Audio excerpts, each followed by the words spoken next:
fast out in the tank at the moment.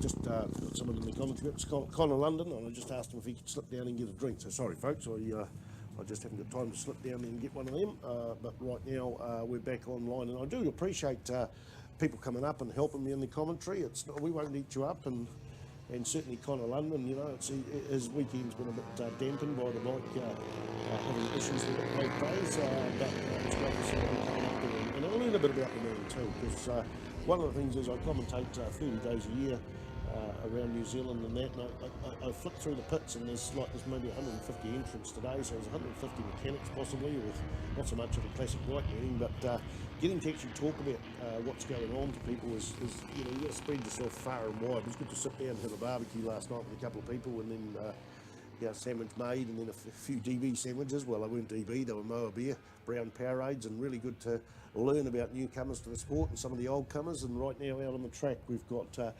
Group GP2.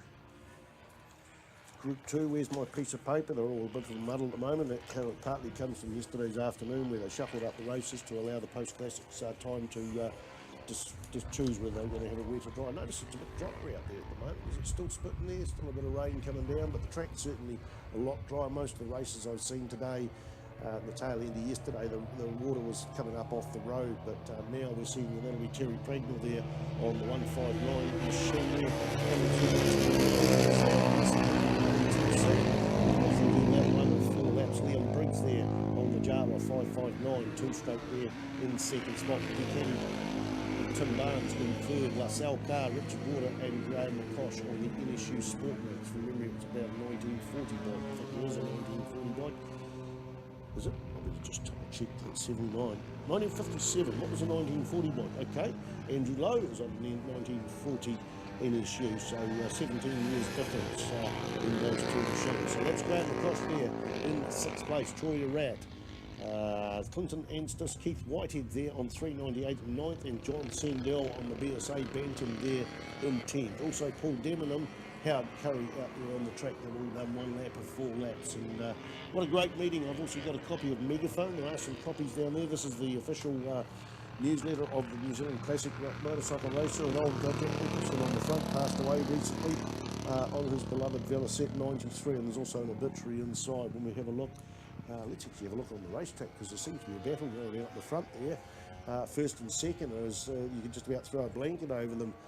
Coming out of Higgins, that's the lead race, is it? That should be Terry Pregnell and Liam Briggs. Terry Pregnell running the number 159, and Liam Briggs on the 50 machine coming round onto the front straight. It still is Pregnell. You recognise Pregnell with the red leathers. And also the fairing on the bike, whereas the Jawa in second place is a bit more naked and a bit more in the black department. A little bit of red there, actually a little bit of black red, 251. Third place, Lascelles Carr chasing him down there on 53 on the BSA C15. This is the vintage pre-war 350 and 500. 0 to 250, pre-63 Clubman's factory and modified and classic 1970s bike. So as we see that 79 go through Graham across, followed by Troy Rat on the T250. He's easy to pick up because he's got bright yellow raincoat there, the old Ministry Works type of thing before it changed to orange. So easy to pick up that bike and get a benchmark. The lead bike is in and out of the hairpin there.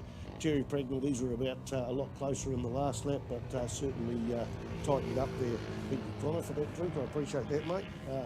Yeah, he's opened up that gap down the centre straight. Liam Briggs is now under threat by Tim Barnes on the weekend. The weekend he has the legs down the centre straight, and there's probably half the gap between second and third there. They're coming across the lapper there, running high on the bright orange vested machine, so they get through there quite easily. He's relatively slow, but he's still out there enjoying himself, and everyone respects that, and it's good to have that person at the meeting. We'll catch up with who it is. Here comes that change for second and third place. So just Tim Barnes just 8 up second place. So I'm going to say that Liam Briggs here on the Jawa 560 has got maybe an issue there, because the way he went past, there was something going on there, or has Tim just found a new lease of life? In fact, Tim has now got his sights on the top place in the on the podium there, running there at the moment. It is Terry Pratnell across the start finish line, given the performance he's done in the last 6 Ks this track is. I just made that up, the distance of the track. Maybe he's going to be able to reel him in. His best time's a 37.99. The best time for Terry Pratnell's a 39.74. So that's a good 2 seconds quicker. Almost 2 seconds. Here we go. They're lining him up there. He gobbles up a lot of that track. Probably halves the distance there. Going out of turn 3 and into turn 4 there and off to the hairpin. In fact, the hairpin is listed as I think turn 4. We see that race for the lead into the hairpin there, and Terry Pratnell takes the high line there. Closing. Tim Barnes is closing. He's just about in that position where he can get in behind the slipstream. Both fair bikes, but the slipstream is paying a benefit there. The Ducati is faster. He'll pop out one side, up the high side or the low side, probably the high side. Now he's going in the inside there, and it's a braking duel into Higgins. They're matched almost perfectly. 2 to 3 bike lengths in it coming out of Higgins. This is the lead. Terry Pratnell on 159, followed by 251. Tim Barnes here we go. The Ducati winds up its legs and closes up 1 bike length closer than that. We're looking at it on CTAS Live now. Set a camera at the back of the screen. You can't quite see the brake, but you'll see who peels off quicker there. Wow, they almost touch each other. I don't know who it was there. Yeah, it is indeed. Tim Barnes has got the lead. It's a drag to the line now. The 251 bike is in the lead there. Here comes the 159 back. Is he going to pull out into the slipstream? No, not quite yet. There it is. Well done, both of those riders. Tim Barnes takes the win. Terry Pratnell in second place. And here comes number 53, LaSalle Carr, just ahead of Liam Briggs. So something slowing that bike all the way along there. So that's the top 4, folks. That's the top 4. We'll look a long way down to 5th place, and it should be Dick Waterer there on the Benelli 2C on the 63 machine, coming around that big sweeper on the 63 bike. Graham McCosh is out there on the 79 bike.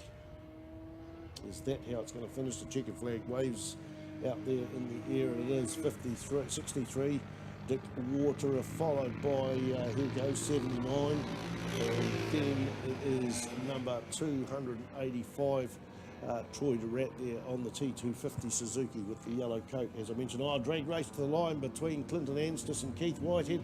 It's going to be, there's only about a wheel in it there, with 398 getting pipped. 384 Clinton Anstis takes 8th place. Keith Whitehead takes 9th, and there is John Sendell on the Bantam rounding off the top 10. Got a couple of one other straggler going around the track, 2 others, sorry.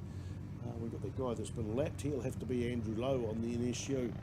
And cruising out. It's great. He's enjoying his day, no doubt. No first, there's no last, I always say. Okay, folks, I'm going to have a bit of a breather.